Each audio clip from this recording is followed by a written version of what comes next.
Hi friends, நான் உங்கள் கவிழா. நான் இன்னைக்கு வேலுநாச்சியார் பற்றி பேச போகிறேன்.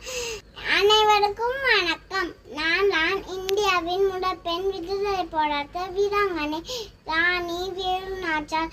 நான் 1830ஆம் ஆண்டு ராமநாதபுரத்தில் பிறந்தேன். என்னோட தந்தை செல்லமுத்து திருப்பிட்டு, என்னோட தாயார் சக்கண்டி முட்டாத்தாள். நான் சிறு வயதிலே குதிரையேற்றம், வாழ்வீச்சு, சிலம்பம் போன்ற வீரக்கலைகளை பயின்றேன். நான் பல மொழிகளை கற்றேன். சிவகங்கையின் மன்னரான முத்துவடுவனானே மயின்று 10 ராணியானேன். சிவகங்கை வெள்ளையங்கள் கைப்பற்றியா, சிவகங்கை மீட்டும் தேர்வன் சபை மேலேத்தேன். எனக்கு தெரிந்த 3 8 வீரம், எனக்கு தெரியாத 3 8 பயம்.